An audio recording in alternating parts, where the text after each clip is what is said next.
Hello, everyone, and welcome to the Process Podcast. I'm Nicholas Lee, and today I'm joined by Jared Daniel. He is a Calgary-born R&B artist, and in my opinion, a cornerstone of our city's music scene. And he is currently doing some really exciting things with the Residence Inn here down in downtown Calgary. You may know him from his latest release, the Don't Worry About Me EP, with singles like Summer Baby, Let You Go, and much, much more. Jared, thank you so much for joining me today, man. I appreciate it. Thank you, Nick. I'm so happy to be here. Yeah, so, as you know, I've been following your journey for a little while now. And, I ran into this piece that you did with Canadian Beats where you shared a bit about your beginnings. You had this project called Fireside. I'm curious about, what exactly was Fireside, what made you wanted to start that project, and, ultimately, how did that lead you into sharing your own music today? Well, it's funny you asked that. I've been thinking about Fireside lately because it went from 2016 to 2019. So for 3 years, held a house concert every single month in my house where I lived with a couple other people in Bowness. So that's essentially what it was. And I've been thinking about it lately because I've been thinking of maybe starting it back up now that, I have music going a little bit more myself, kind of sew back into that community piece. But every time I go to do it, something kind of gets in the way of launching it again because I'm reminded about all the aspects that made it what it was in that season. And sometimes it's tough to try to, recreate a spirit or something that happened again, and you're reminded about all the things that made it what it was. You're just at someone's house and you come across this amazing concert that you would have never expected. Right. And, so I've been thinking about it lately, and that's a very, very special season of life for sure. So I guess it was a showcase of artists and stuff like that. At that time, were you also sharing your own music, or were you just a facilitator of artists at that time? Yeah, just a facilitator. I kind of joke about I was just in the closet, the music closet, wanting to come out so bad. And I would have artists, they're touring through, they have a larger concert, but then they also play the house show for Fireside, right, just to kind of tag it on. And so they, a lot of times, would even stay at my place because we had a lot of rooms, like spare rooms and stuff like that. And so we'd be jamming after their concert, late into the night. And then, I'd be playing as well, right, and showing them some of my stuff that I don't want to share in public. And a lot of these artists would just be so encouraging to be like, hey, why are you doing this? Why don't you do what we're doing? Why is this our show? And I think enough encouragement like that from the community gave me the confidence to step out, on a small scale at first, at Koi, just performing open mics and stuff like that. And then kind of building from there. Yeah, I love that, man. Yeah. It reminds me a lot of my journey, and you shared a bit of this before in an artist spotlight that you did with somebody named Eli Clark, where you said, you fell in love with music very early on in life, and then there was some point in time where, music was no longer a part of your life, but then eventually later in life, it found you again. I'm wondering, for you, what do you think are the things that make us fall out of love of our passions as younger people? And how has falling back in love with music enriched your life? I would say comparison is a big one. You think that an expression of music needs to look this way. You think of your favorite artist, and if I don't look and sound like that artist, then why even try? Right. So to answer your question, how it's enriched my life, to dig into something that, your that negative voice in your head is telling you can't do, is to, first of all, assume a posture of vulnerability. Right. And when you do that, I feel like you're just more childlike. And then if you're more childlike, you're digging a little bit more into your true identity, right, of who you actually are. So, for me to dig into my true identity of who I actually am, that definitely enriches my life. For sure. In so many ways. Yeah, man. I think, it was a similar journey for me as well, I guess. I think at a certain age, you just want to fit in, and anything that kind of sets you apart from the crowd, you kind of want to hide because you just want to fit into this group or be a part of a community. But, and it can be so scary to kind of step out of that and stand out. Yeah.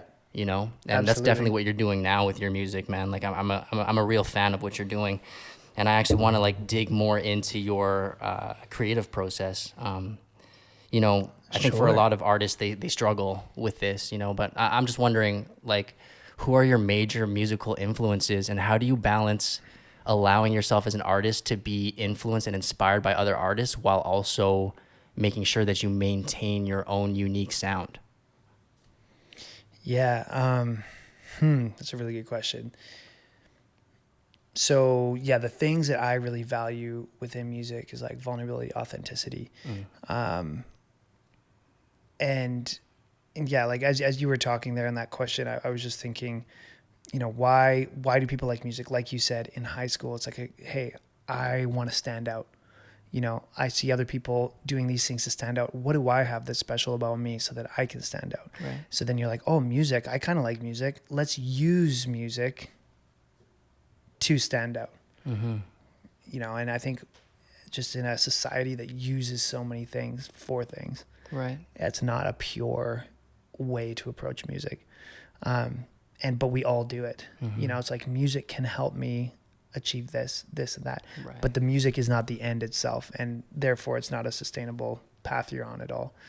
But for the element of music that you just get giddy about, like you just enjoy it, like you're singing in the shower, you're driving alone, song comes on, you're excited, like that true spark inside of you, if that's guiding you, it's going to be super sustainable. Mm-hmm. And so I think I'm really inspired by artists that I can tell are being motivated by that thing. Right. So like for whatever reason, like I was, you know, born in the early 90s. And there's so much music that just captured my heart so early on. Like, you know, my parents, so many brothers, right? We couldn't afford hockey. So, okay, we had to play whatever was free. So basketball or Right. football or whatever. So I went basketball.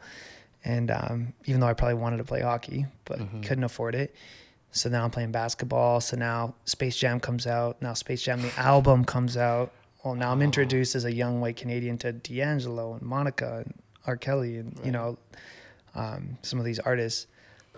And it's just funny how like the whole nature nurture thing, sometimes it's just how life goes that introduces you to different types of music at a young, impressionable age.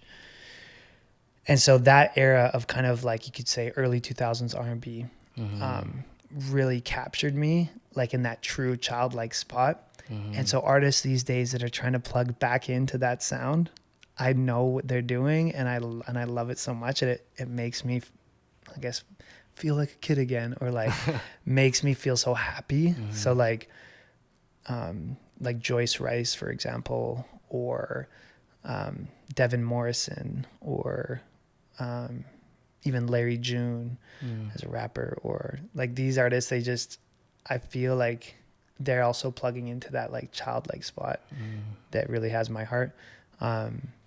In terms of like vulnerability and just loving like someone's true heart and passion coming through their music, I really love Thames.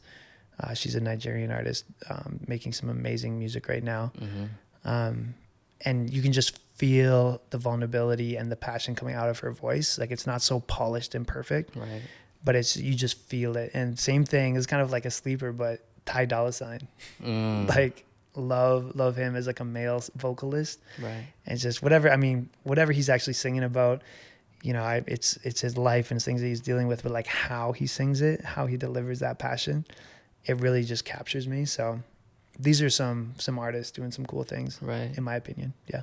No, I love that. I love that because, you know, it's not necessarily even a style that you're influenced by. It's more of an energy. It's a level of expression. It's authenticity itself, right? And I just want to go back to what you said at the very beginning of that, which is, you know, again, so many people in life, they look at what can they take from life, right? And or take from your own gifts that you've been given. But like, you know, this is another saying that I have in my life, which is, you know, when you deny yourself your dreams, you deny the world your gifts. You know, and just, you know, like I said, I'm a huge fan of your music. I get so much from listening to it, and I feel that authenticity and that vulnerability in your music. And if you were to have stayed in the music closet, like you were saying, like the world would never be able to share in your gift, man. And that's why I really admire the journey you're going on, man. I really enjoy your music in that way. Thank you, man. Yeah. And in the past, when I've seen how you've described your music in the past, there's this theme of a journey towards freedom. I'm really fascinated about that. Like, why is that a theme that you try to explore with your music, and what does freedom mean to you? Yeah, just letting yourself be yourself and loving yourself is a big key, I think, to freedom. You're free from comparison. You're free from, what you think about me, and I'm also free from what I think about me. Right. It's a beautiful spot to be in. Mm-hmm. Yeah, like a child, right? Like they don't care. Yeah. Like about so many things that, we're bogged down by as adults, right? They don't know that they're not like everyone else or whatever. Like that whole disenchantment hasn't happened yet. And that's freedom to me. Like in a nutshell, I could probably go on and on about it. Right. Yeah. No, I love that, man. And I myself, I actually use that analogy of the inner child a lot too. Yeah. Like, because that's at the essence of who we actually are. Like, that's the core of who we are. And then through life and our experiences or the judgments that might happen towards us, we begin to collect these different agreements that aren't even ours in the first place. Whether that's like, oh, singing isn't cool, or this isn't that, or whatever judgments you might have about yourself. And like being able to return back to that childlike state where like you said, they don't care. Like, there's no kid on this earth or a baby on this earth that's like learning how to walk, and every time they fall down, they're like, oh man, I suck at walking, man. Yeah. I'm such a terrible person, and judging themselves. So Right. the more we can tap into that, the more that we can be sharing our gifts in the world. And that's really what I'm trying to do myself. And I can see that. yeah, This is beautiful. Yeah. This is an amazing adventure you're on with this podcast. And yeah, super, again, yes, so honored to be a part of it, man. yeah, man, I appreciate it. I appreciate you being here, and yeah, like, when I listen to your music, you're such a versatile artist, man. Like, you have so many different sounds and cadences throughout the different songs that you're making. Like, you do have, the ability to kind of get into that new age R&B vibe with songs like Let You Go and I Still, and you do rock the old school vibe with the ballads like Give It Away, which is my favorite song by you. Thanks, man. And yeah, you also have this smooth, upbeat type of sound as well with Summer Baby and All Right. What is your approach when it comes to experimenting with different sounds in your music? And where does that come from? Is it because you're working with all these different producers, or what's that process like for you? Yeah, it's a pretty simple process, and it does stem, I think, even just from the questions you're asking, like that that rational path of like what resonates with me. I think a lot of people say that like in art, there is a lot that is, borrowed or stolen. I would say there's a lot that's just inspiring, Right. And that's a lot of the times where I start, like the artist and the music that's inspiring me right now. I know that there's a little part of me within their song that they made. And so then I will literally take a lot of this music and we'll have it be a starting spot for us to kind of go into our toolkit, whether that's creating a melody just from guitar and then building around that, or creating a chord progression on the keyboard, or through a sample or whatever it is. Starting there, finding like the most base level melody we can that makes us feel something.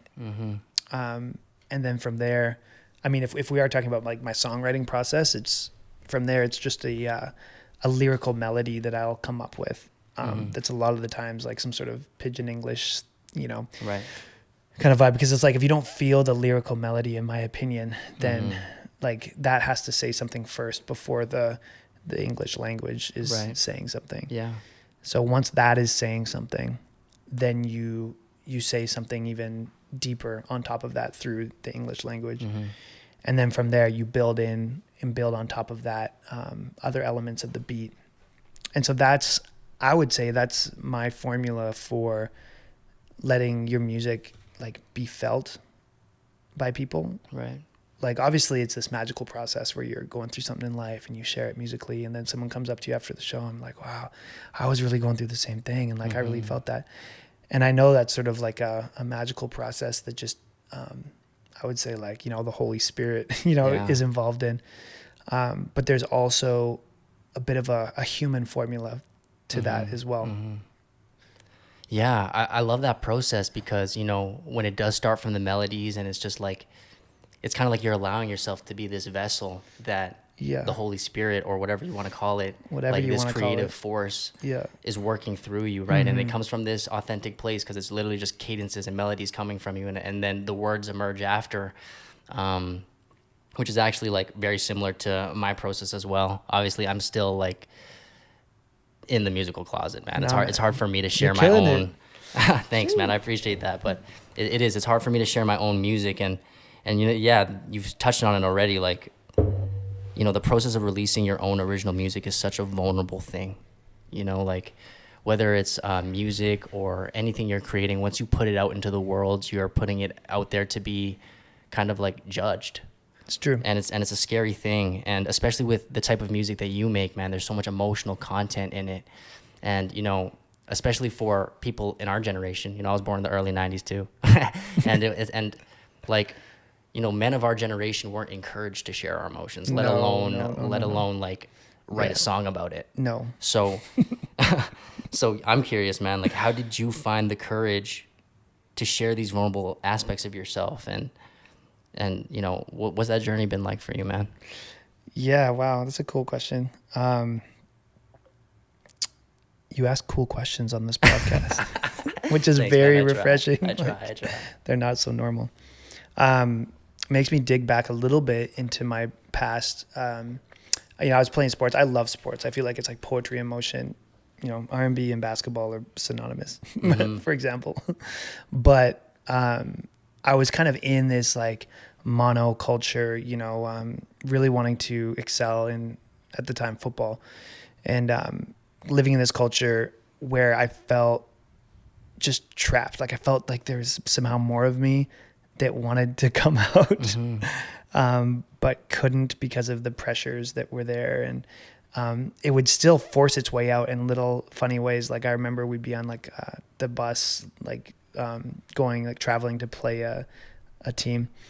Like we'd be on a bus out to Vancouver or something like that. And some of my teammates knew I loved singing and stuff like that, but like secretly. And then I remember one teammate kind of like bugged me to grab the little like intercom microphone on the bus and sing some sort of like, "This is how we do it," like some sort of boy band, like classic little thing. Yeah. And then everyone's just like getting wild on the bus. And so it was kind of like a funny thing that I could sing. Right. Like it was sort of like a little talent show, but just for fun, like nothing serious. So like my creativity would like find its way out in this, I would say, stuffy culture, stuffy environment, very male, what's the word? Dominated. Sort of like macho or whatever the Canadian equivalent is to that. And yeah, I think a lot of closeted people, you know, I think we're using this term like very liberally right now, but I literally can't think of a better way to say it, right? Or like, they know what we mean, man. Exactly. Yeah, exactly. I know what you mean, at least. Yeah, perfect. And so it got to the boiling point where I was just like, I need something different, and some stuff, kind of difficult stuff happening in my life where I was just like, wow, I need to switch it up. Like, you know, you mentioned like the Holy Spirit and that kind of realm that wasn't really on my radar at all at that time in my life. Definitely nothing I was thinking about. But I just knew there was more. And so I needed to explore that in some way. And someone suggested this school is kind of like it's Christian affiliated, but more so just, I think, for young people to get out and break out of like their regular life. And I don't even know how to explain it. It was called YWAM. Anyways, I went to this school. It was in Scotland. Showed up. But I remember when I left, I was just like, hey, I'm just going to leave. I was dating a girl at the time. I had like a, you know, a starting quarterback position available to me. So I was kind of like working towards that. And I was like, wow, this is everything I want. You know, I've kind of achieved it. I feel like I got to the top of that pyramid I thought I wanted to climb. Right. And then realized that I didn't want it at all. And I just kind of told my coach, I'm like, hey, I have to leave. I don't really know why. And same with my girlfriend. Like, I just left. We didn't break up right then at that moment, but a couple weeks into being over in Scotland, we ended up breaking up, just because I knew I had to totally do a 180 and shift the whole direction of my life, like just end it all.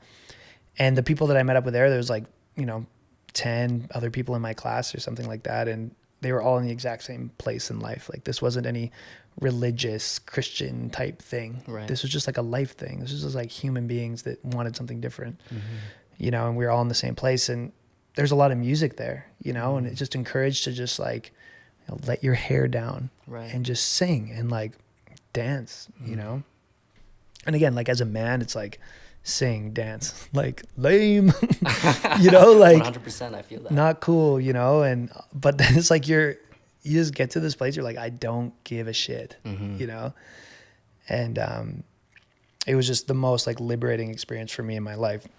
So that's like the beginning of it. If that answers the question. No, that I'm makes. out of water. My throat is so dry.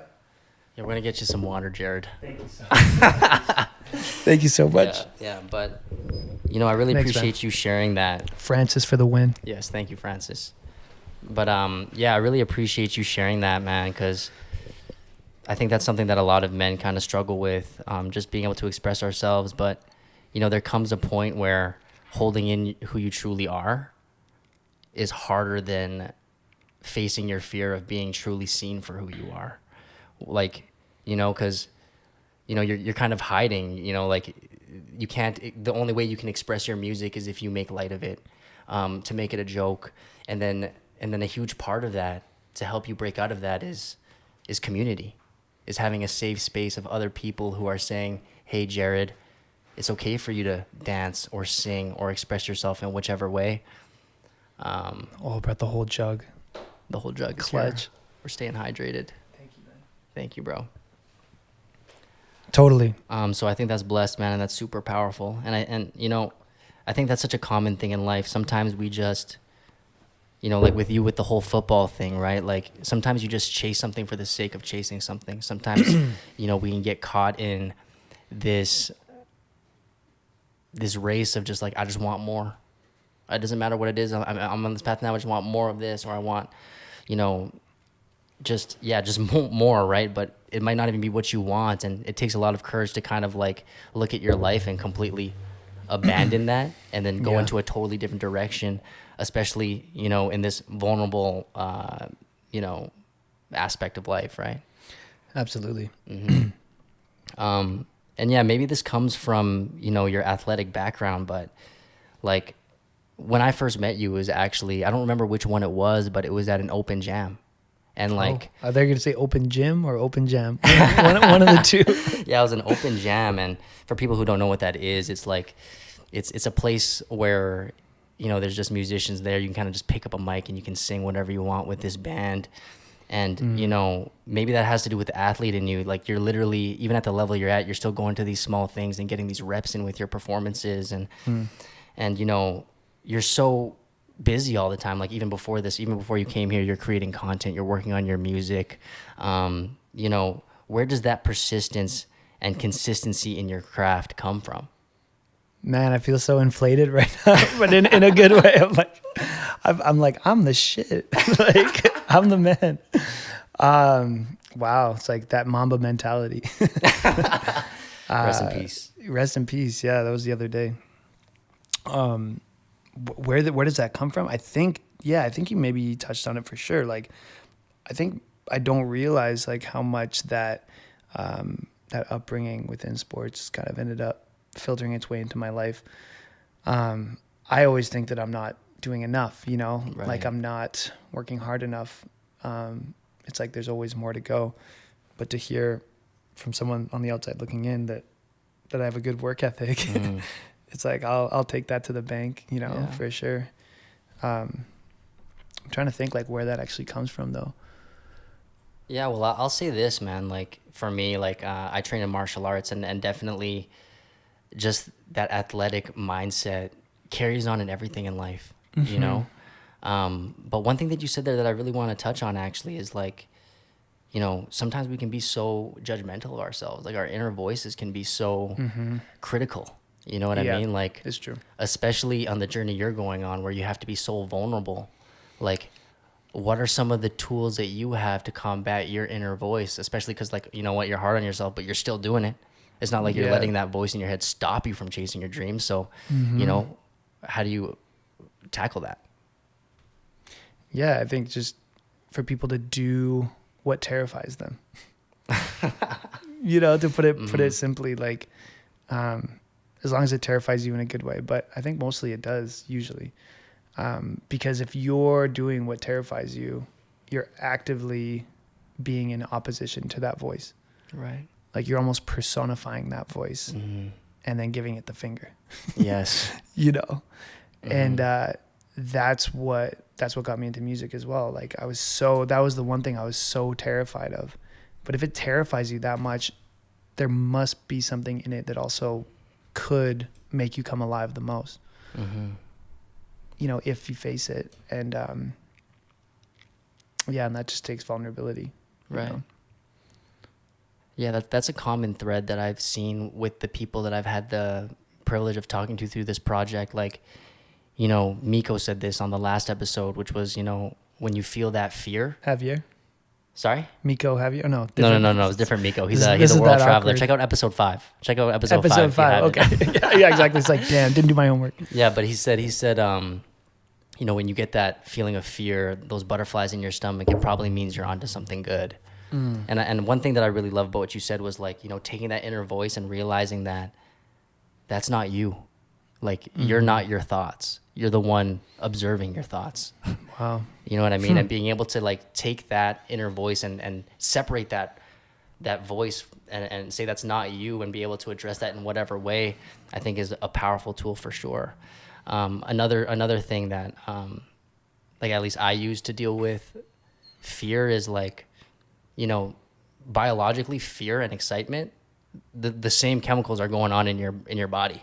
Yeah. Like, so it's really up to your mind. It's up to your mind to say like, no, man, I'm excited about this. Right. You know, turn that fear into excitement and use that as fuel towards your dream. Yeah, absolutely. A lot of cool little nuggets in here. Yeah, no, it's true. Like even today, as an example, like we were at the Socality House shooting a tiny desk style show. And I'm like, what am I going to sing? Like what should I perform? What should I say? Like all these things. And again, the tape is rolling in your head of every tiny desk show you've ever seen and how you're not going to be anything close to that, you know? 100%. And, but at the same time, it's like, I think there's like there's a moment in life, maybe even every day, where you just gotta go to battle, you know? And I think when people quote unquote go to battle, it's like you shut off a very large part of your brain, right? And you just go, knowing that this is like what you need to be doing every single day, as long as in the direction that you believe in. Because there's gonna be so many areas of your brain that are telling you to not do it and telling you to run away and retreat. But I think it's just showing up. And, you know, was it the best performance anyone's going to see on the internet ever? Right. Probably not. But is it a thing? And did it happen? Yeah. And is it an example of maybe a step towards what I love? Right. Yeah. You know? I think that's such a common thing for creators because, you know, the reason why creative people begin to actually create is because they love the craft. You know, like you as a musician, for example, like you have these people you look up to in these tiny desks. And so you're comparing yourself to that.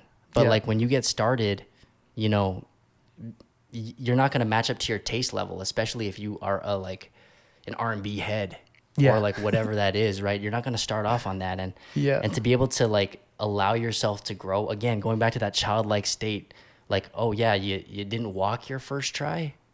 Well, it's all good. You're going to laugh and you're going to pick yourself back up and you're going to try again, right? And eventually you're going to walk. Yeah. And that mindset's going to help you a lot more than, you know, just being overly critical of yourself all the time. And it goes back to what you said earlier of like, you know, well, is it even about everybody thinking how great your performance is, or is it just about you sharing and expressing your gift? Yeah. You know what I mean? Because there's going to be tons of people who who get a lot from that. And you know what, I'm sure I'm gonna enjoy the performance, man. Like, cause you know what you're saying, that tiny desk setup, it reminds me of this other piece of content that I saw from you. It's the Market Collective live concert that you did with Timothonius, a local legend. You know, he's Absolutely an incredible keyboard player. Yeah. So shout out to him. Shout out to Timothonius, Yes. honestly. Yes. Yeah. But with that performance, it was really great, man, because I saw how, you know, playful and light that you guys were in that. And, you know, there's even points where you're like cracking little jokes in the middle of your set and stuff. And I'm wondering, you know, what do you attribute that comfortability on the mic to? I think, again, it's like a big middle finger to that voice in your head. Yes. Like if you're there doing it, you're already giving that one middle finger. If you're enjoying yourself while doing it, you're giving it the other middle finger too. 100%. I love that. You know what I mean? And and the more you can bury that lie deep down where it belongs, it's like you're participating in I would say a reality in a world that's more real than this one that sometimes is always stealing our joy. Right. You know? So that's why I do it. Am I comfortable up there? No. Am I terrified? Wow. Yes. Does it look like I'm comfortable? Yes. Does it look like I'm not terrified? Yes. You know? But it's like it's survival. You know, it's like, yeah, I'm up there, it's light, I'm cracking jokes, but I'm like, what's the alternative? Right. Like just death, you know? Right. Like, man, dude. yeah. That's so encouraging for me because, like, you know, a lot of the time I think you can observe people and you can just assume so many things, like, but you know, I'm like, for me in my head, I'm like, man, I'm way too afraid to do that. But it's like it's not about not being afraid. It's about being able to move forward in the face of that fear, right? And I love how you called that voice in your head, like you called it a lie, you know? And yeah, because the truth of the matter is, like, it's only the truth if you agree with it. If you agree with that voice in your head, then it becomes the truth. But you can definitely give the middle finger to that voice and do it in the face of fear anyway, which I love a lot, man. And yeah, that's blessed, you know. Yeah, we talked a little bit about community with your involvement with Fireside and stuff like that. But, you know, the idea of community has become so important to me lately. And, you know, at least from what I can see on the outside, it looks like you've really built, you know, this really solid team around you, man. Like, at least from like what I can see, right? And and I'm curious, like, can you tell us a little bit about how you were able to like meet these people? How did you come across these people? How did you build this team? And like, how did that all manifest for you? Yeah, I think I thank this little like YWAM group a long time ago for so many things in my life. Like one of the things it taught me is like you can show up to a place where you don't know people, but you just enjoy being around them, and you're, you know, every single day you're with them. And what are you accomplishing? Like, how much is your bank account growing the 6 months that you're there? Zero. Right. You know, like how much are you moving forward in this world, in the world's like definition of that? Zero. But like, how much fun are you having? Like, how much are you enjoying life in those moments? And how much are you just like a kid, you know, and just, and truly just, whatever that is, it became such a guiding force in my life for like groups that I would incorporate myself with going forward, relationships that I would invest in going forward. And, you know, like people getting around each other just to do something with each other, even if it's not like you're using the other person as a ladder to move forward in life. Like you're literally just creating with them and just enjoying the community with them. And so when I came back pretty early on, again, that group Socality, this random like international group of just creators and inspiring people. They had these things called Socality Camp. And so people would come from all over the world to be with each other, you know, take photos and just be creative and a world that's so digital, you know, social media, and we're all interacting this way. It's like a moment, again, in the opposite spirit of that. You know, like as I say, like putting the middle finger to something, like really what it is just coming in the opposite spirit of something that is built up. And so that's what this Socality Camp was. And yeah, like me and Matt Zodeman, for example, Matt's the brother of John, who one of the two that started Socality. We were just kind of in charge of music, you know, and so it's like summer camp when we're just running around, like setting up big PA systems, and like we're not getting paid anything, right? But we're just getting to know each other, and we're volunteering, just having so much fun. And again, like that type of a vibe being a guiding principle in my life led to, you know, the relationship that me and him, for example, have now, with him being you know, my key producer on a lot of my music, and met Dennis Hahn through him as well, who's the producer of the Don't Worry About Me album. Okay. And it kind of just stems from that. So it's like, I would say for people out there, it's kind of like an abstract answer, but like there's the thing you want, so you feel as though you should pursue directly at it and build your network so that you can achieve things. Right. But it's like, I would say hit it at a different angle. Just be in places with people that you just enjoy, and just enjoy enjoy being with them. And from that place, oftentimes cool things will happen. And I also hate that advice. It's like non-advice. So people are like, oh, fuck you, Jared. Like there's nothing useful in that answer at all. But, you know, also maybe be around people that inspire you, you know, this who they are as a person. And oftentimes people like that will also be like excellent at what they do. Right. So that's sort of how I've been able to find myself in this community. And, you know, for example, like we're in the studio today, me and Matt, and like we made an amazing song today. Nice. Just like out of nowhere. It was just like, there was something on it, you know, and super special. Like, and tonight I'll be at their place for dinner. You know what I mean? It's like life can kind of be like that. Do I have my own locked door where I lay my head at night in my own personal space? Right. Yes. Of course. You know, but is there this community expression too, that's rooted in what I'm trying to do, like career wise, and right. you know, this sort of communal way of living that was modeled to me when I was over in Scotland, is one of the best things I'd say about my life right now, about my life and my daughter's life. She gets to grow up experiencing that as well. 100%.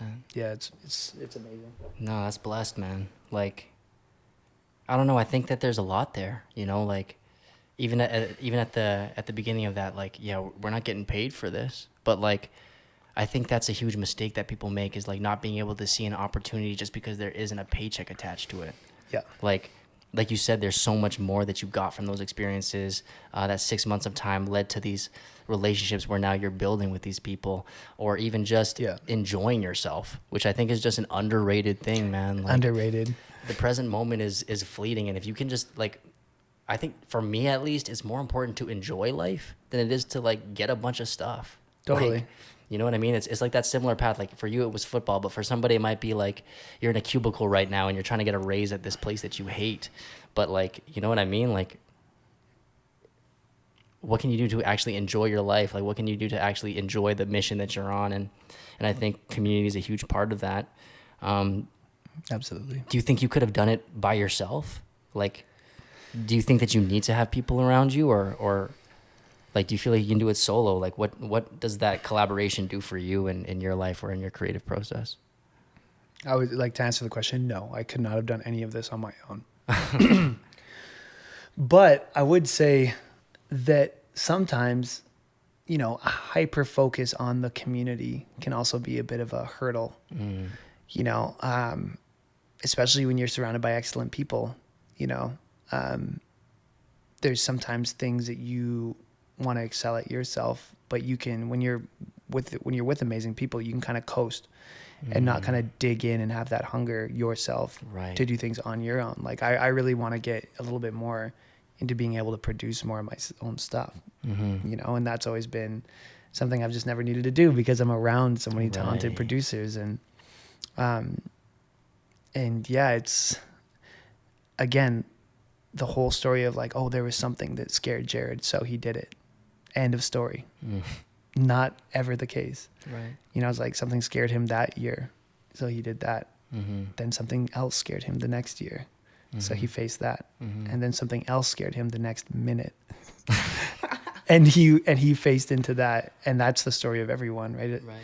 And then that's life. And someone can be like, well, that's life. Like, that sounds miserable. Like, it's just this process of being terrified by things and then digging into them. But I think it connects to like the actual purpose of being a human being. Yes.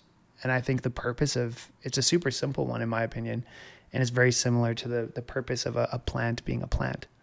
It starts like this small seed and its entire purpose is to grow. Right. And that's it. People are like, oh, that's sad. Like, that's the whole purpose of, but I believe that's the purpose of being a human being. Right. We're just here to grow. 100%. And like, when I hear that, I don't think that's a sad life at all, man. Like, No, there's so much to that. there's so much to that. Like, you know, fear is just like an opportunity for you to kind of like strengthen yourself. You know, like there's so many. Thank you, Francis, for the water. I don't know why my throat is so dry today. You gotta stay hydrated. If you're listening to this podcast, please drink some water. Drink lots of water. I believe that God or the universe or whatever word you're comfortable with, there's a divine power that exactly it's our goal to grow. And you're going to get everything you need to do that, whether that's your community or sometimes what you need is resistance. You know, just like if you're an athlete, you need resistance training to become stronger. Like sometimes these obstacles are actually for you. Like these things that you're facing Sometimes, with fear. yeah. I'm going to say all the time. I'm going to go ahead and say all the time. Every single time you're faced with resistance, Yeah. it's for you. Like life is happening for you, even the hard things, you know? And when you can embrace that, that's when you're really like going to that. start to grow. And yeah, man. So I think that's such a blessed perspective. And Yeah, life is happening for you instead of a perspective of like life is happening to you. exactly. Right. Yeah, man. I love that. Yeah. And like, you know, something that's happening for you right now that I'm really curious about is, you know, the artist residency that you're a part of right now. Yeah. Like, can you tell us a little bit more about that? What exactly does that entail, and how did this opportunity kind of present itself to you? It started, I think, from, I would say, like an organization, the Residence Inn, Marriott downtown, and their leadership, especially Tim Ostrom, he's a GM there, and certain people just, I guess, being such amazing people. At the end of the day, it's like this big fancy hotel, but at the core of that is people, you know, and people that care about creators and care about the arts. You know, if you go into their restaurant Stable, they're featuring, all of their mugs are made by a local potter, you know, and it's just people that care. And I think that's the key to that residency. Because for me, I just came off the Don't Worry About Me, you know, mixtape. And if you listen to a lot of the lyrics in that song, it's like I was going through a pretty dark phase of my life, Right. you know, that ended up being the most beautiful phase of my life by far. But I guess a season of life where I just felt like I was just out there, you know, trying to like claw my way out of this like pit of mud, like just almost like desperation, kind of like, this is just me in this world, and I gotta get out of this on my own. Right. I gotta make this happen for myself and now for my daughter, and there's no other choice, you know. And for someone like in their boardroom, and I went through, you know, I applied, and then there was a committee, narrowed it down, and then there was interviews, and yeah, just for someone in a suit to be like, hey, like, we want to help you, like, I care about you.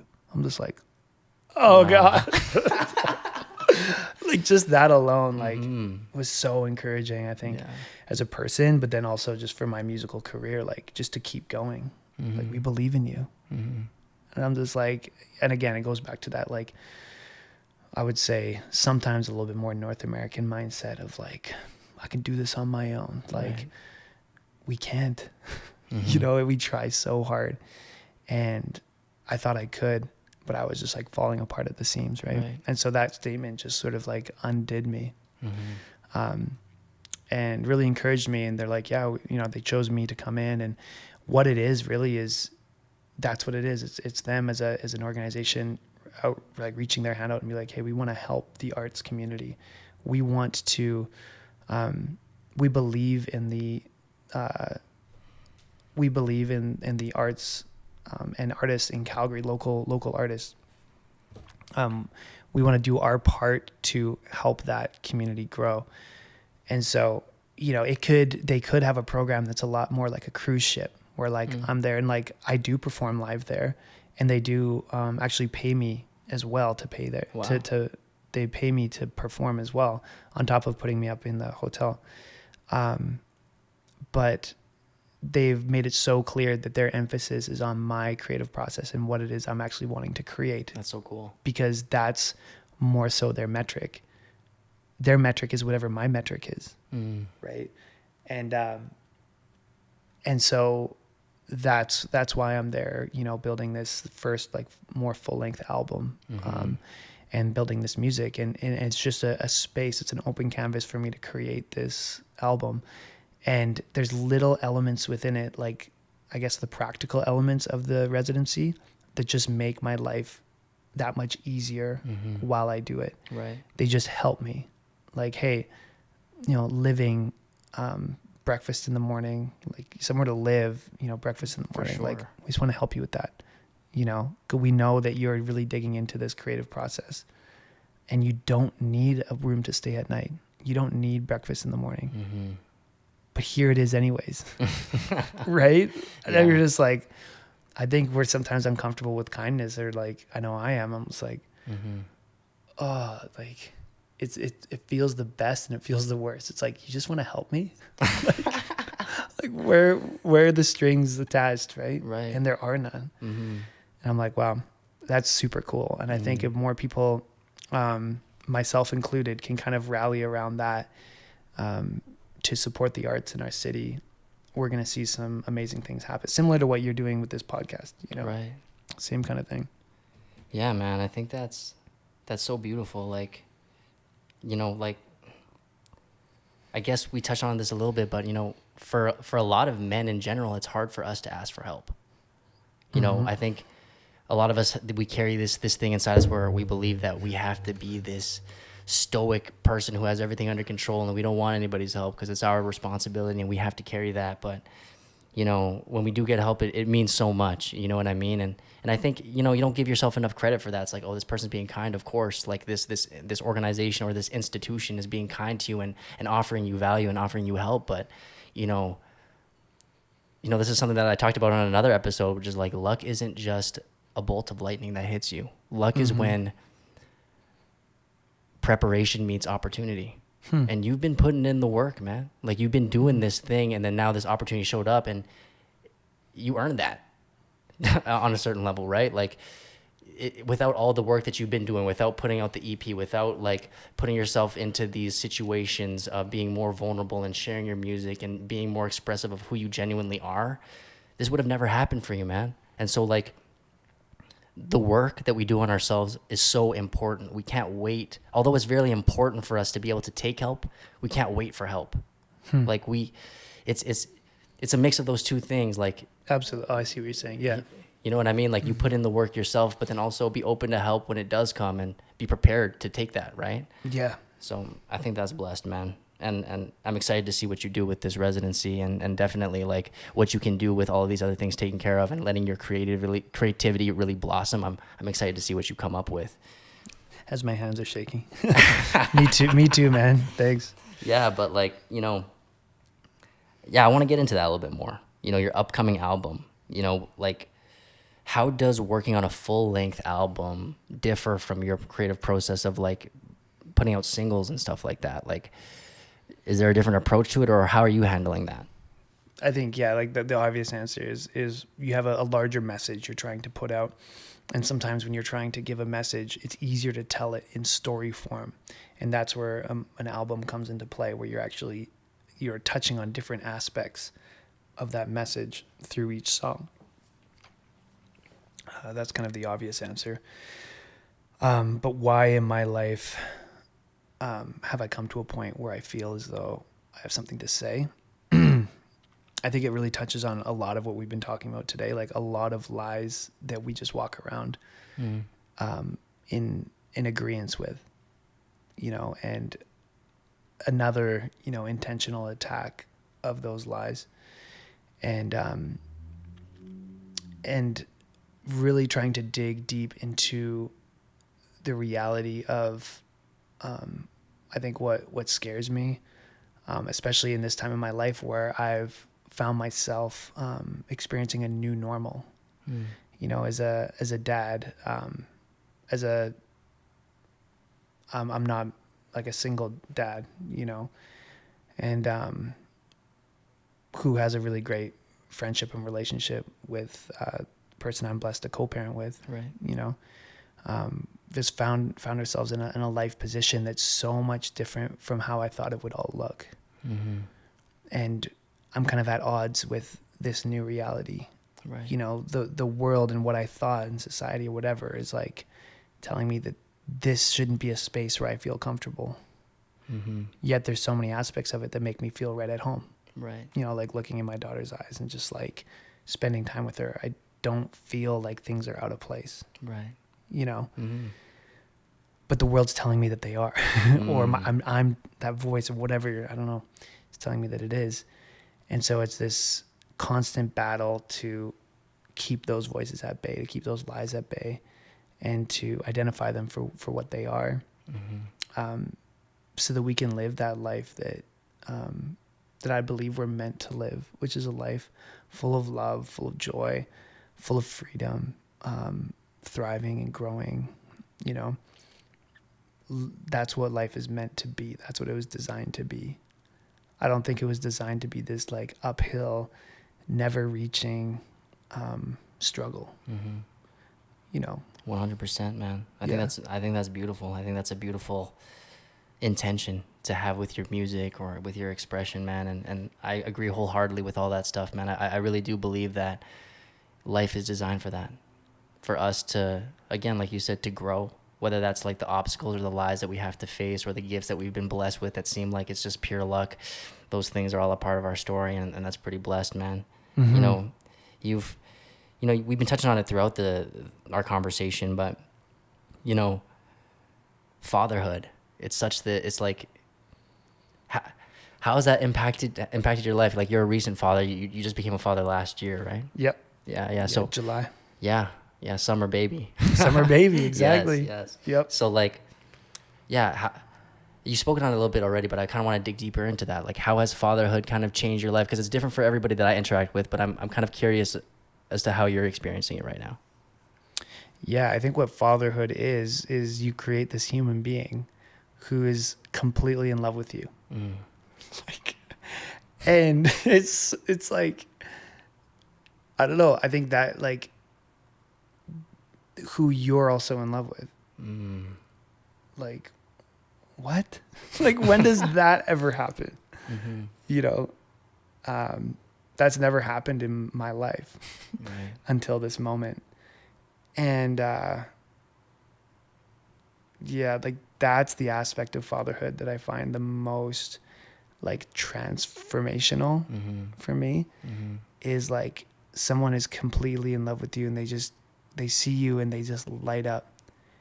And every single day, as much as you can, you're face to face with that energy,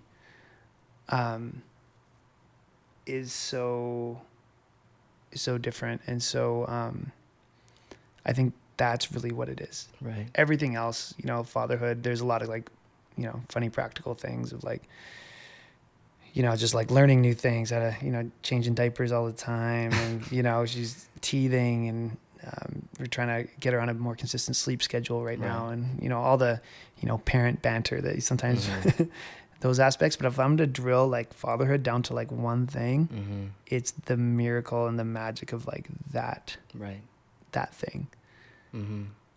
Being face to face with someone who's completely in love with you. Right. And you're completely in love with them is so powerful. I could be having a tough day or whatever, and it just deletes all of that in a second.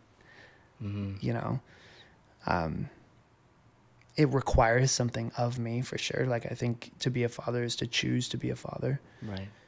100%. but she makes it a pretty easy choice to make. Mm-hmm. That's for sure. Mm-hmm. Yeah. No, I love that a lot, man, just because so much of our conversation has been based around fear as motivation. Yeah. You know, like coming face to face with fear all the time, but then in this new aspect of your life, you come face to face with love, and that's a motivation in itself, right? Totally. Like, I don't know, maybe you could speak onto this. Like, how does that motivation differ? Like, from that motivation of love versus that motivation of fear for you? Like, because like you said, it requires something of you. It's obviously motivating you in a certain way. Yeah. Do you feel like it fuels you differently, the motivation of love rather than fear, or what's that experience like for you? To like break it down, I guess it does move me towards action, because what leads to my inaction a lot of the times is like self-doubt. I guess the opposite of self-love. Right. But if you're looking at a kid who you're in love with, and what they're saying to you is that you're worthy of love and I love you, who are you to reason with a child? It's like they win every time. Like, Right. clearly I'm worthy of love. Mm-hmm. Because like, how could she be wrong? Right. She's so convincingly right. Mm-hmm. Mm-hmm. You know? And so now here I am believing more in myself. Here I am now loving myself, which is sometimes, you know, off the record, sometimes a hard thing for me to do. Right. And that just, I think, equips me as a person to accomplish a lot of things. Mm-hmm. I think, yeah, that's how love can push you forward. Right. Yeah. 100%. And I love how that theme of, you know, our inner child, or that childlike energy, continues to kind of come up in our conversation. And, you know, like I said before, like, our inner child is who we are at our core, and you get to see that mirror of yourself in your daughter. And like, at our core, we're love. Yeah. You know what I mean? And the closer you can get to that love, that acceptance of yourself and all people. Like, Yeah. I have this saying myself, like, love is the truth. And if it's not love, then it's not the truth. You know, we can make up so many stories, like, you know, like, this person did this to me because they're a terrible person, blah, blah, blah. But that's not the truth, because it's not love. Like, the truth would probably be like, well, that person, you know what? Maybe they went through something today, or maybe they never got that when they were a kid. And so like, that's love, and that's the truth. Yeah. You know, so I love that a lot, man. And that's a great lesson to learn from your daughter. And she's super adorable as well. She's super cute. Thanks. Yeah. She is so cute. Yeah. But I guess, you know, in kind of preparing for our conversation today, I saw a lot of different content that you were making. And one of those things are, like, you know, you've covered a couple of worship songs. And for me, you know, my relationship with God, or my spirituality, has been such a guiding force in my life. And I'm wondering, you know, what role does God or spirituality kind of play in your life? Yeah, that's a good question. I think kind of what we were talking about, it's like, what role does love play in my life? You know, because that's what God is. And as we've been talking, you know, like, love plays a major role in my life. But for me, yeah, I think, again, back to that experience I had as a 20-year-old, going to a place, kind of leaving everything behind, finding out that I'm actually loved and accepted and inherently valuable just for being a child, you know, and for having breath. Like, this is where my value comes from. Right. It doesn't come from anything I do right, and it also doesn't come from anything I do wrong. Like, nothing is ever added or taken away from that inherent value that I have, and that I felt so tangibly in that season of my life that hasn't really left me. And so it wasn't so much of a passed down thing for me, I guess. It was more of something that really encountered me, where it just felt so right in my heart, you know, like, wow, I am actually valuable. I am actually worthy of love. The power of that is what has led me to anything like faith related in my life. It's really not about a religion and faith and God, anything like that. It's like this real encounter of something so, so powerful that's speaking a totally opposite message of this world. You know, that literally, yeah, it guides my life, and I'm definitely not a perfect person, you know. but it keeps me in a place of not hating myself for that. Right. And not beating myself up for that. Mm-hmm. Whereas a lot of people are like, what's the purpose of religion in this world? To beat people up. Right. And to make them feel like they're not measuring up, you know, this complete lie of what that is, right? Mm-hmm. Because just like anything, you know, it turns into a system of control, hierarchies, and 100%. you're only good if once you fill in the blank, then if you, like, you're not inherently valuable as you are just sitting there breathing. But if you do this, fill in the blank, then you will be, if you, then, if, then, Right. if, then, if, then. There's so many conditions on that love. That Conditional, you give yourself. right? Conditional love, which isn't love. And that's the sad reality of, I'd say, organized religion Right. in general, right? If you, I think at the core of all faiths is love, at the core of it all. And then it drifts from there. Right. Right. If you completely cut everything out, then you will achieve nirvana. Right. You know, or take Western Christianity, if it's like, there's something about me that's just, I think and that's what people struggle with. Right. Mm-hmm. But if you're slammed up against this force, it just says, hey, you know, child, you sitting there doing nothing. Mm-hmm. You're so loved. You're so valuable. Mm-hmm. Let's enjoy this life. Like Yes. my song Garden, that's exactly what that's about. You know, it's the opening line. It's not that you come to me, it's how you do it. Like, I don't believe God cares about any religious thing or anything like that. 100%. It's not that we're doing things. It's how we are as we're doing anything. What's the posture of our heart? Is it open? Is it childlike? Is it vulnerable? You know, it's like, that's how I would say God or love or whatever you want to call it wants us to be in that place where we're not so calloused and cold and frozen, you know? And I think anyone listening to this would be like, hey, because for me too, when I encountered that, it's like, there's nothing you can say to that. Right. That's the exact way every single human being on this earth, that's what we all want, you know? And I'm so for this, like, you can call like a message, or like, I'm so for this reality that's literally for everyone. Yeah. Period. Full stop. And that's why I don't really fit in, I think, to a more Western Christian mold. Right.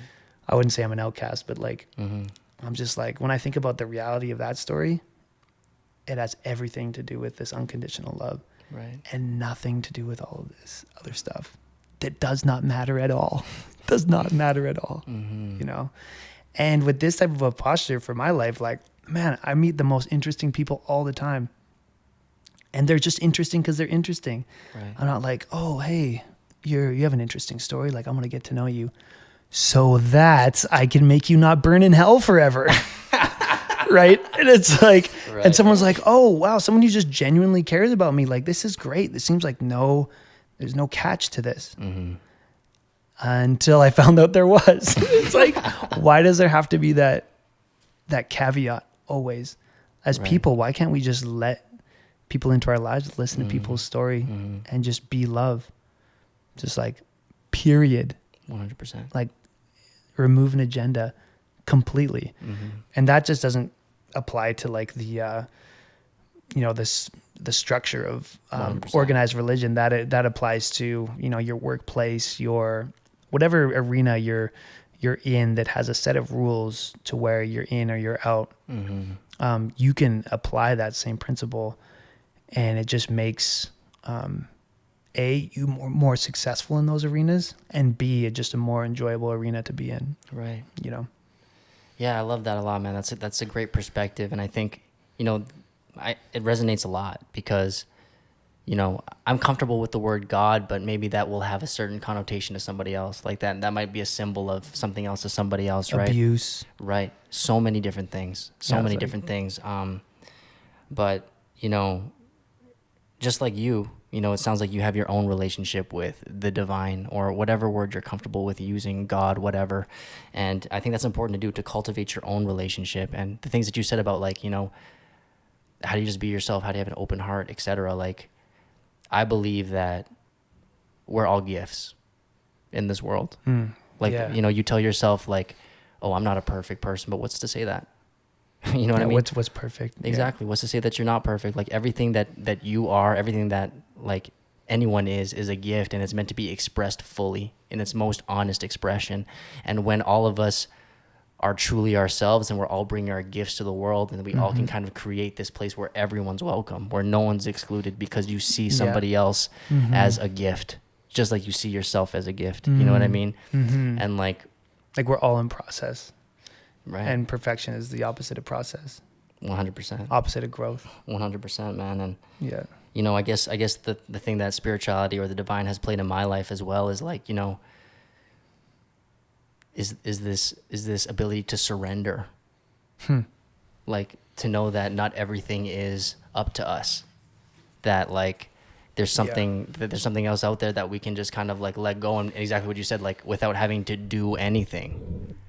You know, we can be loved and accepted. And there's a movie, I think it's called Along Came Polly, and it's Paul Rudd, and he's with Jason Segel, and he's on the surfboard. And if you YouTube that scene, I think it's the key to life. Paul Rudd's like, he's like, all right, man, just, you know, anyone who's tried surfing, it's nearly impossible. And so he's trying to teach this guy how to surf, and, you know, the surfers are so laid back, and, you know, Paul Rudd's the, like, typical, you know, surf teacher. And he's like, all right, man. It's like, just pop up. And so Jason Segel gets up, and he's like, that wasn't quite it. He's like, just do less. And so Jason Segel lays back down. He's like, all right, pop up. And he tries to get up again. He's like, no. He's like, do less. He's like, do less than, he's like, do nothing. And so he's like, all right, again, pop up. And Jason Segel obviously just lays there, and he's like, he's like, now you're just doing nothing. He's like, you got to do more. And then he tries it again. He's just like, he's like, screw it. He's like, let's just go surfing. But there's just something, me and my cousin always laugh. Like, there's something so profound about that scene that, like, you know, we got to do more. We got to do this. It's like, nah, man. It's like, you got to do less. 100%. Like, you got to let go. Like, I love that, man. I love that. I actually remember that scene too. Yeah. I really love that perspective, man. And yeah. And you honestly, you have such a well-rounded perspective, and I really appreciate you, you know, coming here today, man. And I've learned so much from you, and just sharing in your energy. It's been blessed. I'm wondering, you know, like, you've been on this journey for a while now, and, you know, I was wondering if you had any advice for any upcoming artists, you know, whether that's about, you know, being vulnerable or something more practical. Like, was there something that you wish you knew before starting this journey that you can kind of share to, like, the person listening to this who is also in the musical closet waiting to come out and share their gift with the world?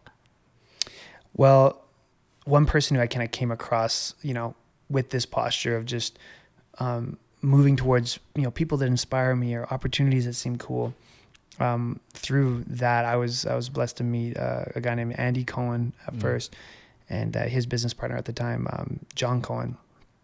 And so that's the president and CEO of Fader magazine, who I later found out. And so then they invited us down to South by Southwest to be a Fader for it. And, you know, these are guys that, like, mentored, you know, Drake, Kanye West, Kendrick Lamar, Frank Ocean, SZA, Rihanna, like, everyone from a young age, and have, you know, family type relationships with these people where they can just call them up if, you know, they have a family member that died or, like, anything like that. You know, Andy was telling me he was sitting with Kanye West, and this kid came up to Kanye and was like, hey, you're that producer. And Kanye was like, well, someone recognized me? Like, they were just sitting on the street having a sandwich.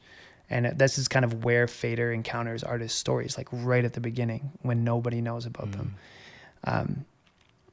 And I was talking with him, and I'm like, Andy, I'm like, what's the key to this, like, industry, like this music industry? And he's like, from New York. He's like, yeah, Jared. He's like, honestly, he's like, is your music good? Or does it fucking suck? Like, you know what I mean? And, but he's such an amazing person. And there's something so profound about that answer. Right. that like the head of, you can say like one of the heads of like the music industry can boil down the secret to the whole industry to like one simple thing.